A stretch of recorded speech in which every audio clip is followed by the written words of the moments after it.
हमारे लिए सभी आनंद वंदनीय है, प्रार्थनीय है। चलिए मैं निवेदन करूंगा doctor H S Rawat ji से।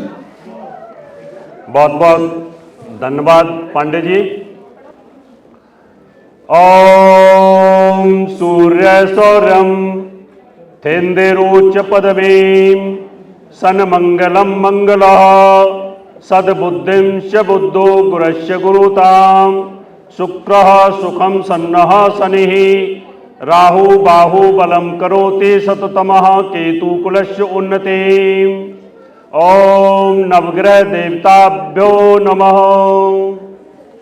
सबसे पहले तो मैं प्रियंका जी को, प्रियंका बोरा जी, उनके साथ आशुतोष गुप्ता जी और सैन जी, आपको बहुत बहुत बधाई देता हूं। और ये प्रोग्राम आपका बहुत बड़ा कामयाब है, इसलिए मैं आपको हार्दिक अभिनंदन करता हूं।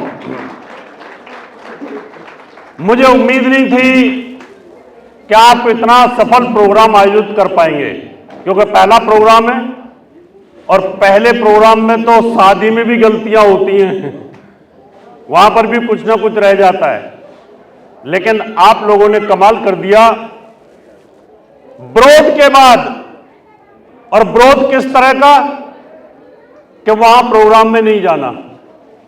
हिंदू धर्म के अंदर अगर ऐसा ही होता रहा, हिंदू धर्म में इसी प्रकार से एक दूसरे का विरोध करते रहे, तो वो दिन नहीं है कि जिस दिन तुम नमाज अदा करोगे, उस दिन तुम कलमा पढ़ते हुए नजर आओगे कि जैसे पहले औरंगजेब के समय हुआ था। आज एक ज्योतिषी दूसरे ज्योतिषी को काटने पे लगा हुआ है। यहां नहीं आना, कितने लोग नहीं आए यहां से? क्यों नहीं आना? कि उनको रोका गया है इस प्रोग्राम को फेल करने के लिए। लेकिन मैं आपको बहुत बहुत बधाई देता हूं कि आपके जज्बे को सलाम है कि आपने प्रोग्राम हिट कर दिया। ऐसी हिम्मत चाहिए जो प्रियंका बोरा के अंदर थी, जो आशुतोष के अंदर थी, जो सैल के अंदर थी, जिन्होंने किसी की परवाह नहीं करी और बिना परवाह किए आज ये प्रोग्राम यहां हिट करके दिखा दिया। ज्योतिष तो वही है पाराशर जी की, कोई उसको अपने तरीके से बोलता है, कोई अंकों में बोलता है, कोई मंगलिक के आधार पर बोलता है। इसलिए मित्रों, आज मैं इनको बधाई के साथ साथ, मुझे कहा था प्रियंका ने कि गुरुदेव आपको आईवीएफ, संतान आईवीएफ के द्वारा कौन से योगों से होती है और वो कौन से मुहूर्त हैं कि उनमें आईवीएफ करना चाहिए, ये आप लोगों के लिए बड़ा ज्ञान का सूत्र है। अगर ध्यान के साथ आप सुनेंगे, इसको नोट करेंगे, तो मुझे लगता है कि आपके जीवन में चार चांद जरूर लगेंगे। ये मेरा अनुभव है। अगर बतियाते रहे, बात करते रहे, फोटो खिंचवाते रहे, सेल्फी खिंचवाते रहे, तो मुझे लगता है कि आपके ये जो सूत्र हैं निकल जाएंगे। इसलिए जो लोग बाहर खड़े हैं उनसे निवेदन है वो बैठ जाएं आराम से और सुनने की कोशिश करें। मित्रों, आईवीएफ कब कराया जाता है? यह परंपरा कब से शुरू हुई? यह परंपरा तो महाभारत के समय पर भी थी, बहुत सारी परंपराएं थीं। कई बार ऐसी कथाएं आती हैं सामने, और आज वो चीजें प्रूव हुई हैं यहां पर। पहले तो ये समझना है कि आईवीएफ की जरूरत कब पड़ती है। जब वैवाहिक दंपत्ति किसी कारणवश कंसीव ना कर पाए, तो उस समय उसको ये तकनीकी की आवश्यकता होती है। इस तकनीक के अंदर जो स्त्री होती है उसका अंडाशय, वहां से अंडाशय से अंडा लेकर के, एग लेकर के, और पुरुष के स्पर्म लेकर के उनको इस खास टाइम के ऊपर निषेचित किया जाता है, और उसके बाद में फिर उनको गर्भ के अंदर रख दिया जाता है।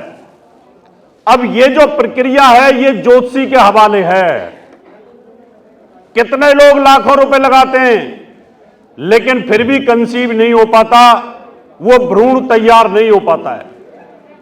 यहां पर मैंने कितने ऐसे केसेस बताए, उनको बताया कि आपने जो एग लेना है वो कौन से मुहूर्त में लेना है। आपने स्पर्म लेना है और उन दोनों का जो मिलान करना है लैब के अंदर, उस समय ग्रहों की गति अंतरिक्ष में कैसी होनी चाहिए? और उस समय ग्रहों की गति बड़ी पॉजिटिव है। भाई ये बातें नहीं, कौन बातें कर रहा है बाहर? इधर बातें नहीं, अगर बातें करनी तो बाहर निकल जाओ। ऑर्गेनाइजरों से निवेदन, इनको रोकें आप बात करने से। काम की बातें होती हैं, बात करने पर लगे हुए हैं। उस समय पर जब आप इसको कंसीव करते हैं तो उस समय अंतरिक्ष के अंदर ग्रहों की गति क्या है, यह ज्योतिषीय का सबसे बड़ा एक परीक्षा होती है।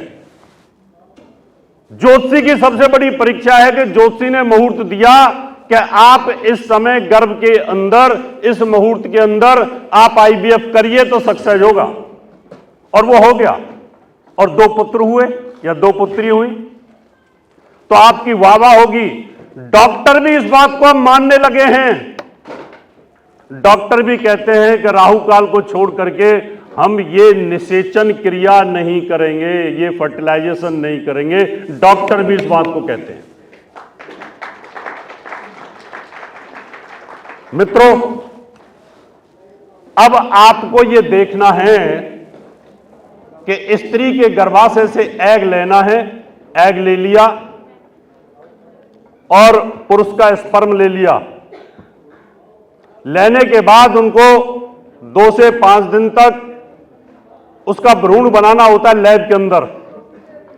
अभी मान लो 2 से 5 दिन के बीच में या 5 दिन के भीतर भीतर, और उस समय पर शुक्र नीच का है, शुक्र अस्त चल रहा है, चंद्रमा अस्त चल रहा है, चंद्रमा नीच का चल रहा है, और डॉक्टर को नॉलेज नहीं ज्योतिष की और आपको भी नॉलेज नहीं ज्योतिष की, तो वो भ्रूण वहीं पे खत्म हो जाएगा। उसको गर्भ में निषेचित करने का कोई फायदा ही नहीं है।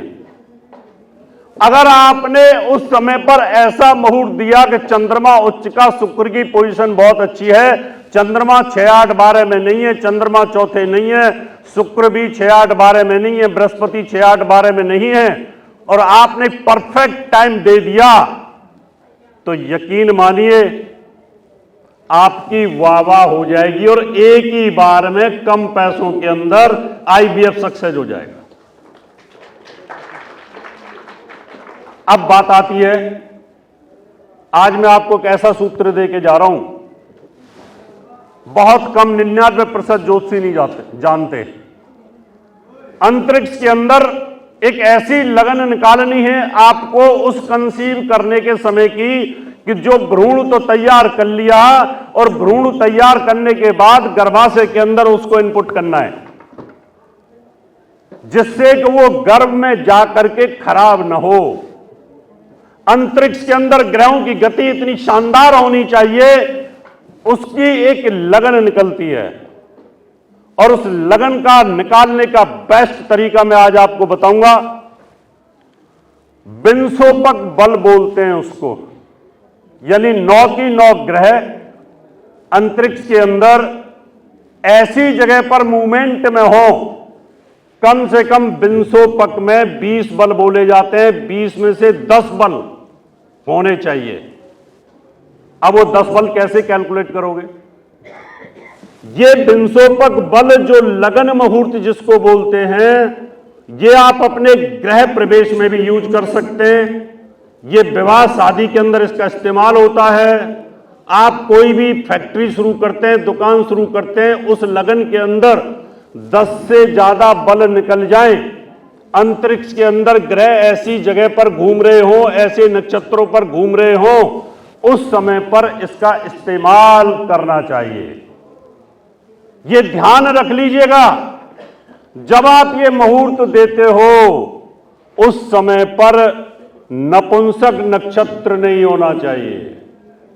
कहीं ऐसा ना हो जाए कि नपुंसक नक्षत्र में आपने उसको इनपुट कर दिया गर्भाशय के अंदर और बच्चा नपुंसक हो गया, तो ज्योतिषी कहीं ना कहीं हंसी का पात्र बन जाएगा कि बच्चा तो किन्नर पैदा हो गया। 3 नक्षत्र नपुंसक होते हैं। उन तीनों नक्षत्रों से बचाव करने की आवश्यकता है। मृगशिरा नक्षत्र, मूला नक्षत्र और सतविसा नक्षत्र। इन 3 नक्षत्रों को छोड़ दें, उस दिन 3 नक्षत्र ना हो कंसीव करने के लिए। गर्भ में अगर स्त्री चाहिए यानी बच्चा जो फीमेल चाइल्ड चाहिए तो फीमेल नक्षत्र उनमें कंसीव कराने की कोशिश करें। अगर पुरुष चाहिए, बच्चा चाइल्ड चाहिए यानी मेल चाइल्ड चाहिए तो 8 नक्षत्र पुरुष होते हैं। उन 8 नक्षत्रों के अंदर अगर आप गर्भाशय के अंदर जो आपने निषेचित भ्रूण तैयार किया है उसको आप डालने की कोशिश करते हैं डॉक्टर के माध्यम से, तो आपको जुड़वा बच्चा होने का योग भी बन जाएगा। अब ये नक्षत्र कौन से? अश्विनी नक्षत्र है, पुनर्वसु है, पुष्य है, हस्तरेखा हस्त है, श्रवण है, अनुराधा है, उत्तरा भाद्रपद है, पूर्वा भाद्रपद है। ये 8 नक्षत्र पुरुष नक्षत्र होते हैं। इनके अंदर कंसीव कराइए और इसका इस्तेमाल तो आप नॉर्मल में भी कर सकते हैं, नॉर्मल में भी कर सकते हैं। नॉर्मल कंसीव करना चाहते हैं, आईवीएफ नहीं करना चाहते, आपको पता है कि स्त्री के मासिक धर्म के बाद 10 दिन से लेकर 17 दिन के भीतर कंसीव करने की संभावना बहुत ज्यादा रहती है। उस समय पर रिक्ता तिथि को छोड़ करके पुरुष नक्षत्र जो आते हैं उन पुरुष नक्षत्रों के अंदर आप टाइम निकालिए और उस समय कंसीव करने की कोशिश करिए 24 घंटे में, तो मेरा दावा है निश्चित तौर पर पुरुष चाइल्ड कंसीव करने का योग बन जाएगा। हमारे ऋषि मुनियों के पास कितना जबरदस्त विज्ञान था, लेकिन हम उसको ऐसे ही निकाल देते हैं सेल्फी खिंचवाने में। हम ध्यान नहीं देते इसके ऊपर, इस विज्ञान के ऊपर। बड़ा जबरदस्त विज्ञान है। अगर आपको वैदिक ज्योतिष आ गई ना ढंग से तो बस प्रभु को ढूंढते रह जाओगे कि प्रभु है कहां। तो इसका मतलब आप इसको ऐसे भी इस्तेमाल कर सकते हैं, लेकिन इसका इस्तेमाल आईवीएफ में करिएगा। डॉक्टर को बताइएगा ये लगन है। अभी इस समय बजे हैं कितने? 1:45 बजे हुए हैं। 1:45 का मतलब अप्रोक्सीमेट इस समय मीन लगन चल रही होगी अंदाज से। देख ले कोई भी, किसी के पास अगर कोई लैपटॉप वो है तो देखें मीन लगन अगर है तो हम उसी लगन को आधार मान करके मैं एक उदाहरण के माध्यम से आज आपको विंशोप के बल निकालना बताता हूं कि कैसे लगन का बल पावरफुल होता है। मीन है, मीन के अंदर राहु चल रहा है, सप्तम में केतु है और कुंभ का शनि है, 12वें भाव में शनि चल रहा है। सूर्य बुध एक साथ चल रहे हैं, मकर के अंदर शुक्र चल रहा है। तो ये ग्रहों की जो गति है इसमें आप ध्यान के साथ सुनना और ये देखने की कोशिश करिए कि जो त्रिवल शुद्धि होती है लगन की, यानी आपने इस समय बहुत बेहतरीन कोई मुहूर्त निकालना है। उस मुहूर्त के अंदर चंद्रमा के 5 बल होते हैं 20 में से, इसलिए चंद्रमा की सबसे ज्यादा वैल्यू होती है। और सूर्य के 3.5 बल होते हैं और 3 बल होते हैं बृहस्पति के। तो कितने हो गए टोटल? 5 और 6 11.5। अगर 11.5 बल आपको 3 ग्रह देते हैं, सूर्य, चंद्र और बृहस्पति, इसलिए विवाह, शादी, मुंडन संस्कार, गृह प्रवेश, कोई भी फैक्ट्री का, मकान के शुभ मुहूर्त के अंदर इन 3 बलों का सबसे ज्यादा महत्व होता है। इन तीनों बलों को देख लिया आपने। अब हम देखते हैं ये 3 बल हमें मिलते हैं इस समय इस लगन में या नहीं। अभी सूर्य इस समय कहां पर है? सूर्य इस समय मीन लगन के हिसाब से कौन से भाव में आ गया? नवम में आ गया। सूर्य 3, 6, 8 और 11, 3, 6, 8, 11 स्थान के अंदर उसको 3.5 बल मिलते हैं, यानी अभी की लगन से। तो अभी की लगन से कौन से स्थान पर सूर्य? 9वें में। तो सूर्य को 3.5 बल इस समय नहीं मिलेंगे। अभी चंद्रमा किसके साथ है? बृहस्पति के साथ, और वो है 3रे भाव में। तो अब हम चंद्रमा के देखते हैं। तो चंद्रमा के भी 2, 3 और 11। तो चंद्रमा को कितने बल मिल गए? 5। और बृहस्पति का उसके बल भी देखते हैं। बृहस्पति का होता है 1 2 3 4 5 6 9 10 11, तो बृहस्पति को भी इस समय मिल गए। 3 बृहस्पति के और 5 चंद्रमा के, 5 और 3 8, सूर्य के नहीं मिले। इसका मतलब इस समय पर मैं किसी काम की शुरुआत करता हूं तो मेरे पास अभी 8 बल तो हैं। बाकी के ग्रहों का देख लेते हैं। बाकी के ग्रह क्या कहते हैं? मंगल की स्थिति देख लेते हैं। मंगल 3 6 8 11 है। राहु केतु 3 6 8 11, शनि 3 6 8 11। शनि 12वें भाव में है तो शनि को नहीं मिलेगा, नहीं। यहां पर राहु केतु को भी मिलेगा नहीं। अब शुक्र को देखते हैं। शुक्र कौन से स्थान पर है इस समय? मकर में। शुक्र मकर के अंदर है, यानी लाभ स्थान पर है। और शुक्र को यहां पर मिलते हैं 2 पॉइंट। कितने मिले? 8 और 2। इस समय पर 3 ग्रह ऐसे हैं जो आपको 20 में से 10 बल प्राप्त हो रहे हैं। 50% इस समय ट्रांजिट के अंदर ग्रहों की गति बड़ी पावरफुल है। अगर मैं डॉक्टर को कहूं कि डॉक्टर साहब इस समय पर आप मीन लगन के अंदर कंसीव कर दो, पर 50% चांस है, क्योंकि लगन में राहु बैठा हुआ है। और सप्तम भाव पर कौन सा ग्रह बैठा है? केतु बैठा हुआ है। सप्तम भाव पर केतु बैठा है तो लगता है कि ये इस समय जो कंसीव कराने की कोशिश करोगे ये कहीं ना कहीं एबॉर्शन हो सकता है। इसमें 50% चांसेज हैं। इसका मतलब थोड़ा और बढ़ना चाहिए हमें, थोड़ा सा आगे की तरफ अगर बढ़ते हैं। अब हम मंगल की स्थिति देख लेते हैं। तो मंगल अभी कौन से भाव में आ गया? मंगल नीच का होकर के बैठा है पंचम भाव में। मंगल पंचम भाव के अंदर अच्छा फल देता ही नहीं है। इसका मतलब इस समय पर मीन लगन के अंदर सिर्फ हमारे पास 10 बल प्राप्त हैं। इन 10 बलों के अंदर हम किसी शुभ कार्य को तो कर सकते हैं, लेकिन आईवीएफ करने के लिए हमें कम से कम 60% से ज्यादा बलवान वो गोचर की जो लगन है वो होनी चाहिए। अब आईवीएफ की जरूरत क्यों पड़ती है? जब बच्चे ना होने का योग बन रहा हो, या बांझपन दिखाई दे रहा हो, या स्त्री में कमी हो या पुरुष में कमी हो। पहले तो कुंडली में तभी देखोगे ना आप, कईयों के लेट बच्चा होने का योग बनता है, कईयों के बहुत समय दशाएं बदल जाती हैं। शादी हुई, शनि की दशा चालू हो गई, शादी हुई, राहु की दशा चालू हो गई, उस समय पर बच्चा कंसीव नहीं कर पा रहे। लेकिन जैसे ही आपने कहीं सैरोगेटी चाइल्ड से बच्चा कंसीव कर लिया, या आपने गोद ले लिया और उसके बाद फिर अपना कंसीव कर गए आप, तो इस समय पर आपको यह ध्यान देना है कि अगर लड़की की कुंडली में या लड़के की कुंडली में पंचम भाव में शनि बैठा है, चंद्रमा से दृष्ट है, शनि चंद्रमा का समसप्तक योग बना हुआ है, पंचम भाव एकादश भाव से बना हुआ है, या दोनों का पंचम भाव में बना हुआ है, तो ऐसी स्थिति के अंदर अपना बच्चा होने में देर लगती है। अब यहां पर हम गोद भी ले सकते हैं और सैरोगेटी चाइल्ड जो आजकल चल रहा है वो भी हम कर सकते हैं।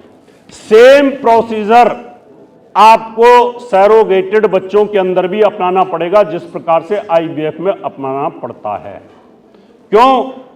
क्योंकि विधि का विधान तो वही कहता है कि अगर आपके स्पर्म जिस समय लिए गए उस समय आपका मन बहुत प्रसन्न चित्त अवस्था में है, आप प्रसन्न चित्त हैं, स्त्री भी प्रसन्न चित्त अवस्था में है, क्योंकि हमारा मन और हमारी वासना इंद्रियां, हमारी कर्मेंद्रियां, हमारा थॉट्स, हमारी 10 इंद्रियां, जिसमें 5 कर्मेंद्रियां, 5 ज्ञानेंद्रियां, ये चंद्रमा के द्वारा संचालित होती हैं। अगर उस समय आपका अंतरिक्ष में चंद्रमा कमजोर हुआ तो जो स्पर्म में हमारे लाखों में ऊपर नीचे हो जाते हैं। आपको तनाव है और उस समय अगर मान लो डॉक्टर स्पर्म लेने की कोशिश करता है तो उस समय पर आपके स्पर्मों में वीकनेस आएगी, आपको कहीं ना कहीं कमी आ जाएगी, तो उस समय अवॉइड करना चाहिए। अब बात आती है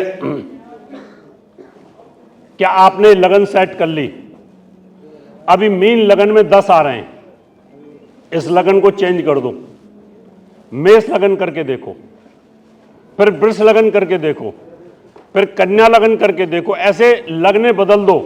जिस लगन में अगर 14, 15, 17, 18 आ जाएं विनिशोपक बल, तो आप समझ लो कि वो लगन बेस्ट है। उस समय आप जो कंसीव करने का मुहूर्त देंगे उससे बेस्ट मुहूर्त कोई हो नहीं सकता। इसी फॉर्मूले को आप फेरों की लगन में भी इस्तेमाल कर सकते हैं। जो फेरों की लगन इस्तेमाल की जाती है 2 घंटे की, पौने 2 घंटे की या सवा 2 घंटे की, उस समय जो पंडित जी फेरे डलवाते हैं उस समय पर ये लगन में अगर बिंसोपक बल आपके 10 से ज्यादा हैं, 12, 15, 16 हैं और उनकी कुंडली में गुण 4 मिलते हैं, लव मैरिज करिए, या उनके आपस में बात भी ज्यादा है नहीं इतनी और बिना मिलान करे, बिना कुंडली मिलान करे वो शादी करना चाहते हैं, तो उस कंडीशन के अंदर अगर आपने फेरे ऐसे समय पर डाल दिए जहां पर 17-18 तक बिंसोपक बल जा रहे हैं, तो ऋषि पारशर जी ये कहते हैं कि जितनी मर्जी लड़ाई होती रहे शादी कभी टूटेगी नहीं, डिवोर्स नहीं होगा इनका। क्योंकि उस समय पर अमृत वर्षा हो रही है, सारे ग्रह अपनी अपनी भावों से, अपनी अपनी जगहों से अंतरिक्ष के अंदर से हमारे ऊपर अमृत वर्षा कर रहे हैं। तो इसको ध्यान रखना चाहिए मित्रों। ये आईवीएफ, सैरोगेटी चाइल्ड या गोद लेने की बात आती है। एक चीज का और ध्यान रखना पड़ेगा, उस समय यह ध्यान करिए कि जब अगर कोई बच्चा आप गोद ले रहे हैं, उस बच्चे की कुंडली का मिलान माता पिता की कुंडली के साथ जरूर करना चाहिए। बहुत सारे लोग हमारे ऊपर कटाक्ष करते हैं कि कुंडली मिलाने से पहले तो कुंडली जो लड़की है उसकी सास के साथ मिलानी चाहिए, ससुर के साथ मिलानी चाहिए, बोलते हैं लोग, और मैं उनको मूर्ख बोलता हूं। वो कटाक्ष करते हैं हमारे ऊपर, और बड़े बड़े बाबा करते हैं, हिंदू धर्म का विरोध करते हैं, ज्योतिष का विरोध करते हैं, ज्योतिष पर कटाक्ष करते हैं। अब इतना शानदार भव्य प्रोग्राम हुआ है, ऐसे प्रोग्राम का विरोध करके क्या लोगे आप? क्या कर लोगे? अपना खोओगे, दूसरे का तो नहीं खो सकते। जब हम कुंडली देखते हैं तो पहले यह भी देखते हैं कि सास के साथ इस लड़की का तालमेल बैठेगा कि नहीं बैठेगा, सास के खाने में कौन से ग्रह बैठे। अब सास का खाना 10वां है, अब 10वें में ही अगर शनि राहु बैठे हो, शनि मंगल बैठे हो, तो हम बोल देते हैं कि भाई नहीं, ये तो आते ही अपनी सास के साथ में कहीं ना कहीं झगड़ा करेगी, इसको रहने दो। हम मिलाते हैं। हम ये भी देखते हैं कि आपके परिवार के ऊपर, देवर के ऊपर भारी तो नहीं कि इसके आने के बाद देवर की मृत्यु हो जाए, कहीं बड़े भाई पे तो, बड़े बड़े जेठ के ऊपर तो भारी नहीं, यानी ससुर पे भारी तो नहीं, बच्चों पे भारी तो नहीं, कहीं कुंडली में काकबंदा योग, मृत्युबंदा योग तो नहीं कि बच्चे हो ही ना, अगर होकर के मृत्यु को प्राप्त होते रहें, ऐसा योग तो नहीं है कुंडली के अंदर। ये सब तो हम देखते हैं, देखने के बाद ही बताते हैं कि ये देखिए आप इस लड़की के साथ शादी तो कर रहे हो, करो, कोई दिक्कत नहीं है, लेकिन ये लड़की ऐसी है कि इसके बच्चे नहीं होंगे। अगर बच्चा होगा तो एक आध बच्चा मुश्किल से होगा, होने के बाद वो मर जाएगा और फिर बच्चे मृत्यु को प्राप्त होते रहेंगे। ऐसे केसेस हमारे पास बहुत सारे हैं, मैंने अपनी किताबों के अंदर ये सब उदाहरण दिए हैं। इसका मतलब ये रहा कि जब आप जिस बच्चे के जन्म को आप, जो बच्चा पैदा हुआ उसको एडॉप्ट करने की कोशिश कर रहे हैं, उस समय पर तारा मिलान जरूर देख लेना चाहिए। कहीं ऐसा ना हो कि वो जो बच्चा गोद लिया है वो कहीं आपकी मौत का कारण तो नहीं बनेगा। कितनी कुंडलियां ऐसी होती है जहां पर मैं ये बोलता हूं कि पिता पुत्र को एक साथ यात्रा नहीं करनी चाहिए, मैं बोलता हूं मां बेटे को एक साथ यात्रा नहीं करनी चाहिए। कितनी जगह पे मैं बोलता हूं मां बेटी को एक साथ नहीं जाना चाहिए, बाप बेटी को एक साथ नहीं जाना चाहिए, 2 भाइयों को एक साथ नहीं जाना चाहिए। उन दोनों भाइयों की तारा मिलती नहीं है, अगर एक की बद आ रखी है और दोनों का चोट दुर्घटना एक्सीडेंट में मृत्यु का योग बनता है तो हमें रोकना पड़ता है उसको। यह है ज्योतिष। क्योंकि जब आप कुंडली चेक करते हो तो आप तुरंत प्यार से कान में बोल दो, दोनों भाई या पिता पुत्र एक साथ यात्रा मत करना, यह आपके लिए भारी है, और जिस बच्चे को गोद ले रहे हो यह तुम्हारी मौत का कारण बनेगा। मैं नाम नहीं लूंगा, आज से करीब 30-35 साल पहली बात रही होगी। दूरदर्शन में एक डायरेक्टर थे, और किसानों का एक कार्यक्रम आता था, उसमें मिर्च के स्पेशलिस्ट वैज्ञानिक थे। एक हरी मिर्च के स्पेशलिस्ट वैज्ञानिक थे तिवारी जी। उनके साथ मेरी बड़ी अच्छी दोस्ती थी। उनको ज्योतिष में बड़ा इंटरेस्ट था। मेरे पास आके बैठ जाते थे ऑफिस से आने के बाद, रावत जी ये बताओ वो बताओ। बोले मैंने एक बच्चा गोद लेने वाला हूं, मेरे बच्चा कोई नहीं है। मैंने कहा तिवारी जी बच्चा गोद मत ले लेना। बोले क्यों? मैं कहा जेल में नजर आओगे। बोले क्या डरा दिया आपने तो मेरे को, मेरी ये इतनी प्रॉपर्टी है, मेरे पास जनकपुरी के अंदर कोठी है, ये है वो है, ये सब कहां जाएगा? रिटायरमेंट का पैसा आएगा वो कहां जाएगा? उन्होंने क्या किया, एक बच्चा अनाथ आश्रम से नेपाली बच्चा ले लिया। जिस दिन वो लेकर के आए, उनका नक्षत्र मैंने देखा, उनका नक्षत्र के साथ उस लड़के का मिलाया, उस दिन गोचर का मिलाया तो बद आ रहा था। मैंने कहा तिवारी जी अच्छा नहीं किया आपने। बच्चा हमारे सामने बड़ा हुआ, 17-18 साल का हो गया। 17-18 साल का किसी लड़की के प्रेम में पड़ गया।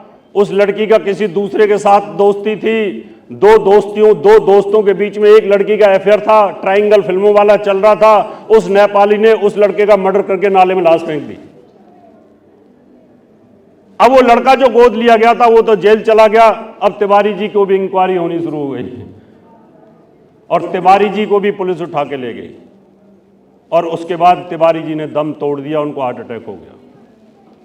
तो कभी कभी ऐसी स्थितियां पैदा होती हैं गोचर के अंदर कि आप जो भी गोद लेने के लिए रिकमेंड करते हो, ये पहला केस नहीं है मेरे पास, ऐसे बहुत सारे केस हैं। एक केस मेरे पास दुबई का भी है और वो हमारी स्टूडेंट का है कि उनके साथ भी ऐसा ही हुआ। जब उसको ये पता चला मैं गोद लिया हूं तो बोलता है कमा किसके लिए रहो, मैं ही उड़ाऊंगा सारा पैसा। और उसने पैसा बर्बाद करना शुरू कर दिया। इसलिए इन कुंडलियों के अंदर 3 चीजें देखनी है, आईवीएफ, सैरोगेटी चाइल्ड और साथ में गोद लेना।